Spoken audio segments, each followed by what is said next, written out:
A exposição Carlos Vergara Inéditos, com curadoria de Fernando Cocchiarelli, fala sobre o desejo de permanência e de criação. Batemos um papo sobre sua trajetória e sobre a criação dessa exposição. Dá uma olhada.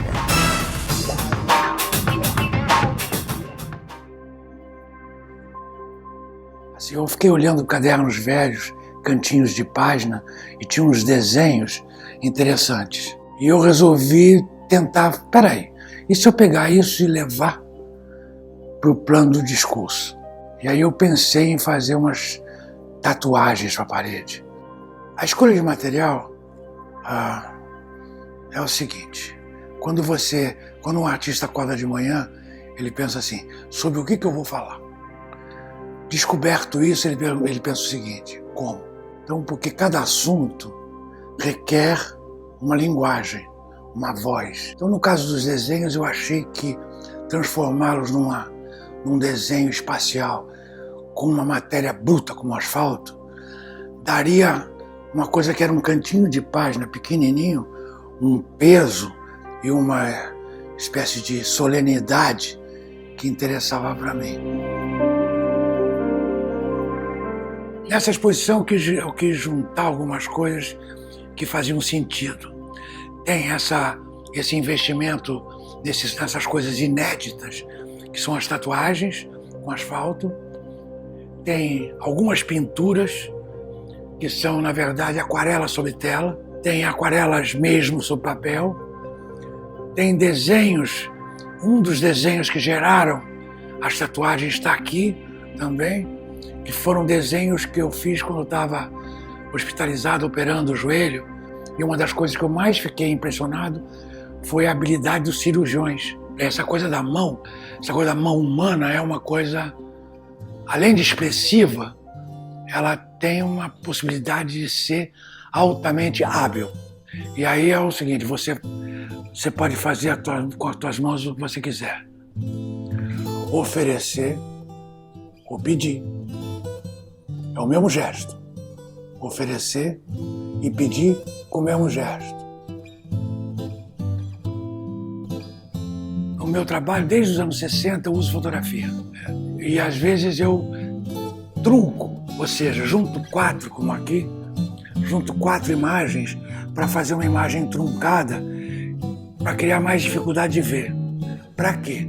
Para que parte da visão não seja feita só pelo teu olho, mas seja feita pelo teu cérebro, você tentando juntar pedaços. Então essas coisas todas estão aqui reunidas. A exposição tem a gama de trabalho que eu costumo trabalhar.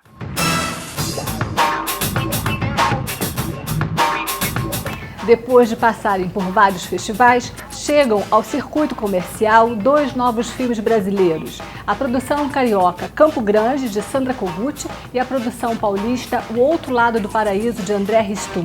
Apesar de abordagens bem diferentes, são 2 filmes que falam sobre readaptações ao convívio de transformações urbanistas. Vamos ver como é que é.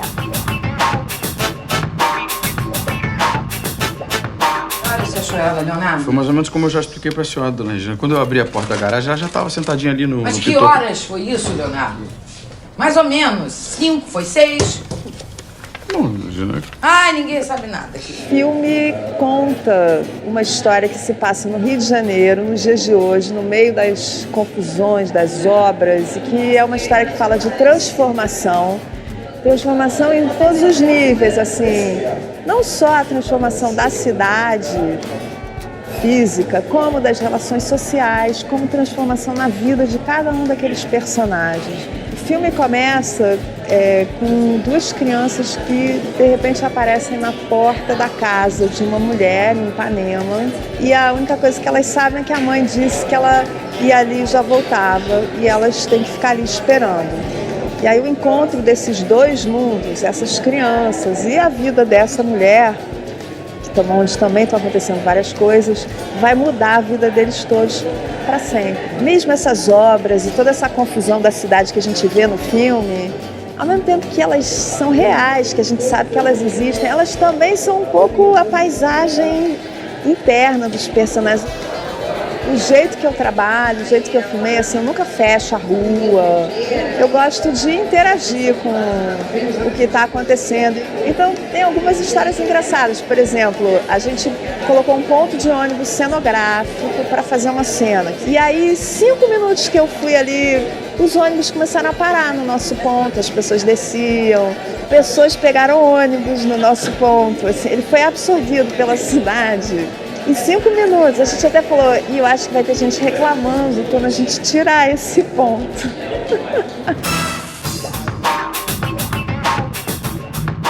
Meu nome é André Ristum, sou diretor do filme O Outro Lado do Paraíso. O filme conta a história de uma família comum que nos anos 60 e em 63 muda do interior de Minas para Brasília.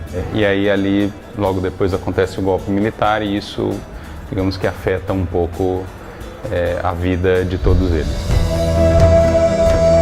Brasília!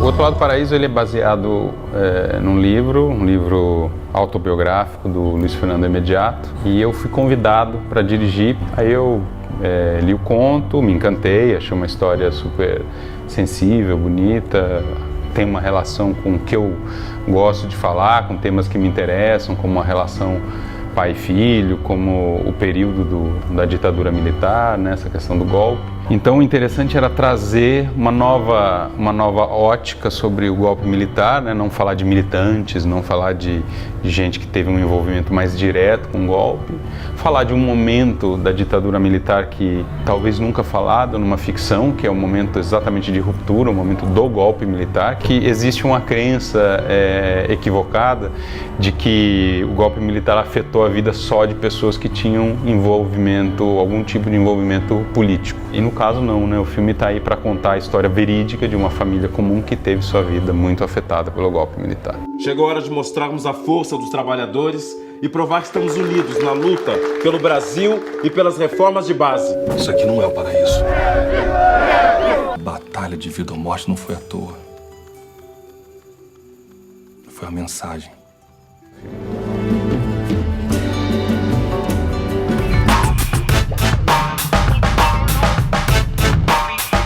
Conversamos com o artista visual e designer Chico Fortunato, que contou como a sua experiência na pintura orientou e inspira o seu trabalho com design de móveis. Dá uma olhada.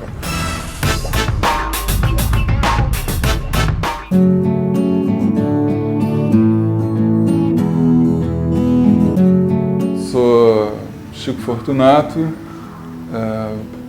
sou artista plástico, designer, e comecei meu trabalho assim, profissional mais ou menos no início dos anos 80, e na época eu fazia aquarelas, eram paisagens do Rio, e com o tempo esse trabalho foi se abstraindo e foi se transformando em outra coisa, né, em planos e linhas e cor, e também junto ia uma admiração enorme pelo concretismo, neoconcretismo, os artistas desse período que vinham desde os anos 50, né, os artistas bárbaros que a gente tem. E nessa época eu tinha acabado de ver uma exposição da Cláudia Moreira Salles no CCBB, uma exposição lindíssima dos móveis dela. E aí eu fiquei pensando, pô, podia desenhar uma mesa para mim, né, que era um sonho antigo, né? E aí comecei a desenhar e não sei o quê, depois mostrei os desenhos para o Josenir. Eu falei, você faz essa mesa? Ele falou, cara, é isso que eu faço. Essas coisas malucas que você fica me mandando fazer, esses recortes, as madeiras vazadas, isso é que é difícil para mim. Móvel é meu métier. Aí eu comecei a pensar, aí fiz essa cômoda, fiz a mesa de centro, aí hoje em dia são 10 anos de parceria com o Josenir e é muito interessante porque a pintura é uma coisa muito solitária, né? O design é parceria. E outra coisa que eu acho bacana é o fato de você estar fazendo alguma coisa para o outro, que eu nunca tinha lidado com isso, né? A pintura, você faz a pintura e pronto, né? Uma coisa totalmente livre de imposições e tudo. E agora uma amiga minha me apresentou uma designer de joias, e aí a gente começou a conversar e ver, ela fez alguns protótipos, a gente resolveu não sei o quê, e resolvemos fazer com as torções, né? E aí também misturando, como eu gosto de misturar materiais, nas joias também tem mistura de prata com madeira, prata com osso, né? Prata com chifre, e é mais ou menos por aí.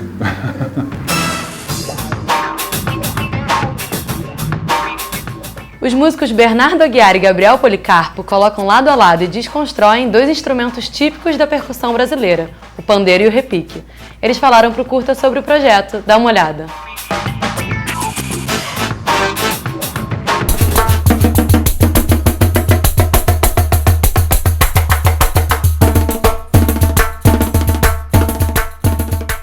O trabalho nasceu da ideia de tratar esses instrumentos como instrumentos ilimitados. Podem fazer muito som, podem fazer muito barulho, muito ruído, silêncio. A gente compõe pensando no universo de onde vêm esses instrumentos, que é, no caso do repique, escola de samba, pandeiro também. Mas a gente não toca somente o samba, não toca os ritmos propriamente dito. A gente pega muita energia gerada quando uma bateria de escola de samba está tocando, como o cortejo de maracatu está tocando. Então é inspirado nesse movimento que a gente compõe nossas músicas.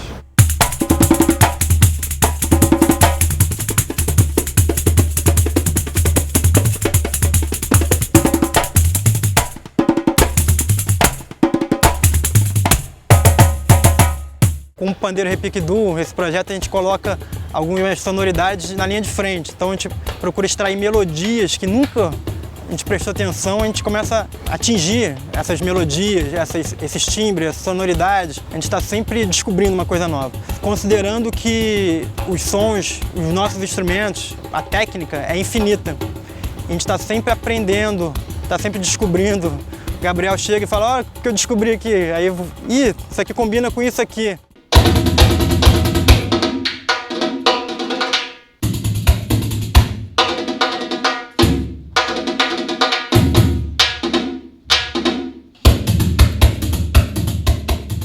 Primeiro CD da história de Pandeiro e Repique.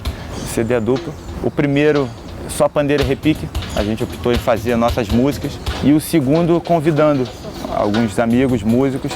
A gente tem a participação do Carlos Malta, com o Nicolás Krasik.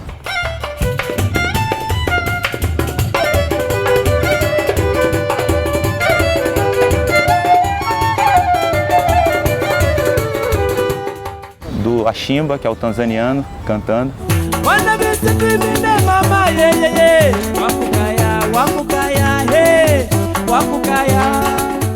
Marcos Suzano e o mestre Cissa, nossos mestres.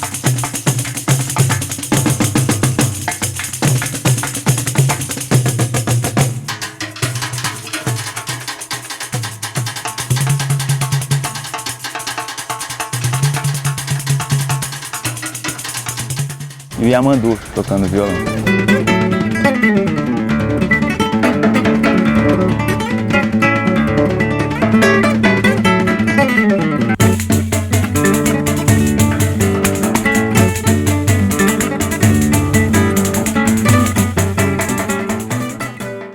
A percussão é primitiva, no melhor sentido da palavra, primitiva. Desde que o homem é homem, que se percute a pedra com a pedra, ou a mão com a mão, o corpo com o corpo.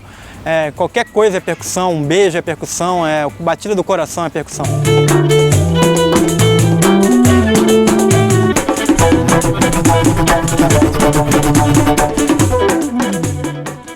Sempre aquela busca, né? Pô, onde tocar, para quem tocar, como tocar e como pagar. Como fazer a coisa acontecer. Lá fora a gente tem mais facilidade para... E a música aqui no Brasil tá mais ligada a outras coisas, né? O entretenimento, aí a música que a gente faz passa a ser assim, música de maluco. Como é que vocês fazem, porra, um trabalho? Quando a gente começou, muita gente fala, pô, mas quem vai cantar? Quem vai tocar o violão? Não, Pandeiro e Repique. Vai ser de pandeiro e repique. Aí parece que é uma coisa assim alternativa, uma coisa experimental, mas não é. Pra gente é a nossa verdade. Então, assim, é a nossa melhor música que a gente pode doar é com esse projeto, assim, que a gente pode mais jogar a nossa alegria, nossa felicidade, nossa frustração, nossa força, nosso tudo, assim.